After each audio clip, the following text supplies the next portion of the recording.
지금 매수하셨죠? 7억 2천에 아, 7억 2천. 그럼 거의 한 6억 정도 주택담보대출을 네, 거의 받아서 6억, 네. 들어간 거잖아요. 원리금 상환 능력이 되시니까 그렇게 하신 거잖아요. 지금 최근에 7억 2천에 사셨는데 최근 찍힌 게 한 7억 7천만 원 네, 정도? 맞습니다. 좀 어떠세요?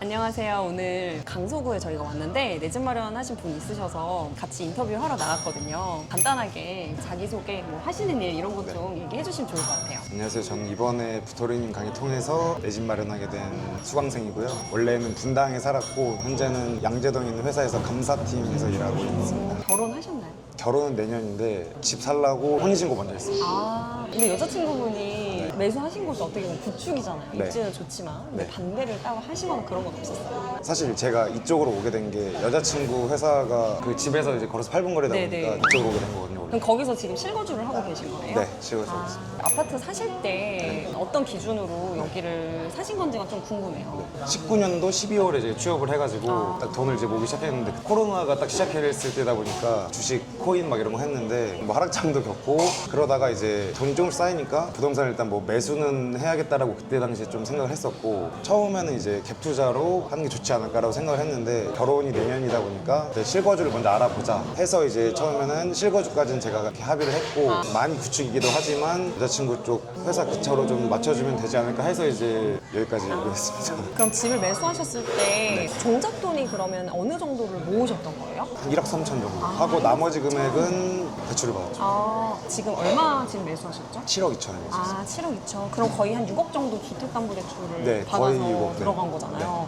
실거주를 하는 게 어떻게 보면 나을 수도 있어요. 연봉 예를 들면 5천이면 지금 신용대출 5천만 원밖에 안 네. 나오니까 그러면 2억 갭으로 했을 때 뭐 4, 5억짜리 집을 네. 사는 것보다 그래도 이제 두 분 다 일을 하시고 원리금 상환 능력이 되시니까 그렇게 하신 거잖아요. 지금 최근에 7억 2천에 사셨는데 최근 찍힌 게 한 7억 7천만 원 네, 정도? 맞습니다. 좀 어떠세요? 사실 아직은 안 와닿는 느낌 약간 주식이나 이런 거보다는 올랐다는 느낌이 좀 덜하긴 한데 대출 규제가 있다 보니까 네. 약간 시기적절하게 샀다는 느낌은 든 것 같습니다. 매수를 언제 하셨죠? 계약서 쓴 날이 5월 31일, 잔금일이 7월 25일이었어요. 남자분들 같은 경우는 주식, 코인 되게 네. 다양한 걸 많이 하시는 분들이 있거든요. 네. 왜냐면 부동산에 돈이 묶이는 게 싫다 이렇게 네. 느끼시는 분들도 있어요. 왜 부동산이었는지 그게 좀 궁금해요. 주식이나 코인 이런 거 하다 보니까 그쪽에 막 엄청난 능력이 있지 않다는 거를 깨닫게 됐거든요. 특히 이제 아까 말씀드린 것처럼 제가 19년도에 취업을 하고 돈을 모을 때가 이제 워낙 좀 불장이었다 보니까 돈 되게 잘 벌린다라는 자만심에 빠져서 그만큼 또 잃고 저도 그런 적이 네.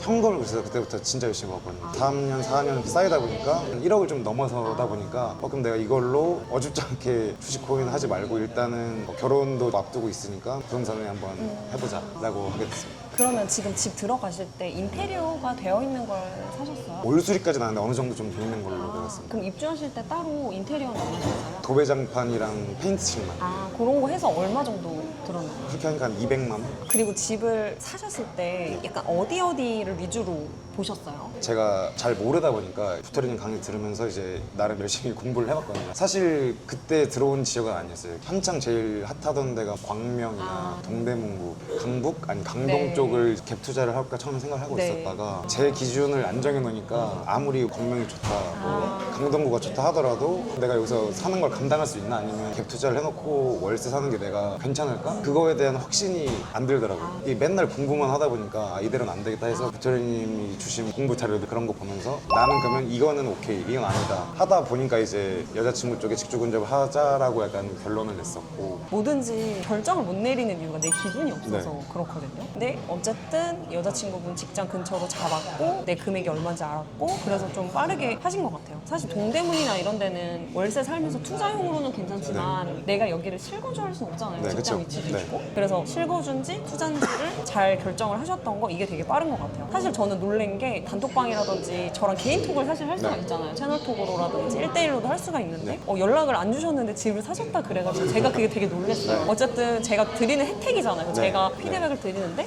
결정을 되게 빨리 하셔서 근데 내신 되게 잘하셨다고 생각이 들었어요. 왜냐면은 고민을 너무 많이 하면 못 사거든요.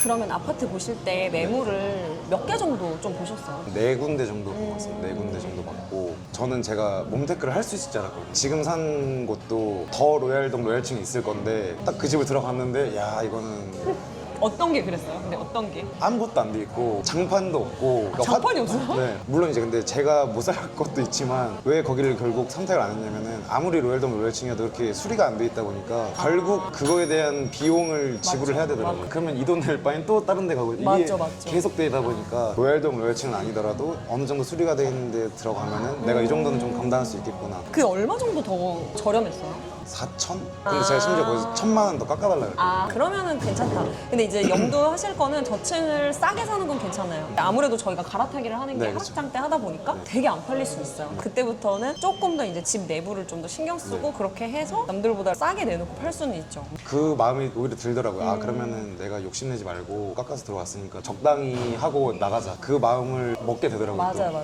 부동산 사장님이랑 뭐 대화했을 때 뭐 애로사항이 있었다던가 뭐 잘한 게 있었다던가 부동산 공동중개 했거든요. 네. 큰 금액이 들어가다 보니까 안전장치를 좀 두고 싶었거든요. 아. 매도인 입장에서만 하다 보면은 분명히 제가 놓치는 게 있을 거기 때문에 공동중개라는 게 뭐 저도 처음 들어봤지만 매수인 입장에서 저 대신 조율도 해주고 조금 더 마음 편하게 매수를 한 것 같습니다. 보통 공동중개라고 하면은 매도자 부사님이랑 매수자가 있는 경우 사람이 있다고 하면서 같이 중개를 하는 케이스긴 하거든요. 근데 공동중개를 하더라도 워낙에 중개사분들은 매도자 매수자를 다 조율을 한 입장이다 보니까 딱 누구 편이다 이런 거는 없는데 그래도 유하게 매수자 입장에서 좀 잘해주는 분들이 있긴 하거든요. 근데 진짜 좋은 매물이나 이런 거는 본인이 그냥 갖고 있는 분들도 은근히 있어. 집 파셨을 때 매도자분이 집을 왜 파셨는지 아세요? 한 30대 후반 정도 되시는 부부셨는데 애가 2명 있으시더라고요. 21평. 이게 실평수로 하면 한 15평, 16평밖에 안 되다 보니까 매도를 하시려고 했던 것 같고 제가 이제 매수콜을 해줘야지만 다음 집으로 넘어가실 수 있는 딱 그 상황이어서 그날 제가 그러면은 1,000만 원 깎아주시면은 바로 오늘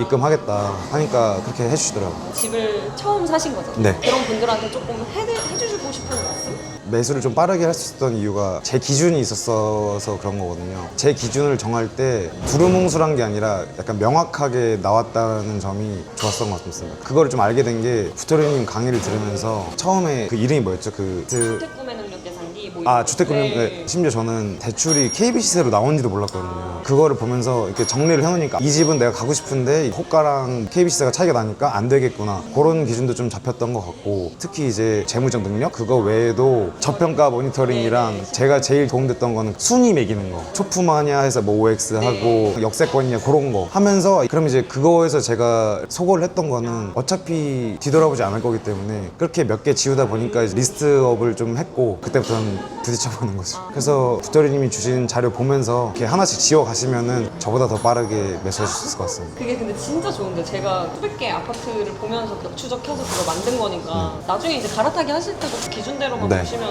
굳이 제 도움 없이도 제 생각에 되게 잘하실 것 같아요. 그리고 다 거르고 가보시면은 본인도 모르던 약간 가치관을 알게 되는 저는 몰랐는데 약간 역세권이 되게 중요하더라고요. 말씀하시는 거 들어보니까 되게 이렇게 말씀도 잘하시고 겸손하시고 하셔서 좋은 걸 사신 게 아닐까 생각이 듭니다. 부토리님 강의를 들으시면 확실히 얻으실 수 있는 것도 많고 저처럼 좋은 집 구하실 수 있으니까 힘내시길 바라겠습니다. 감사합니다. 감사합니다. 감사합니다.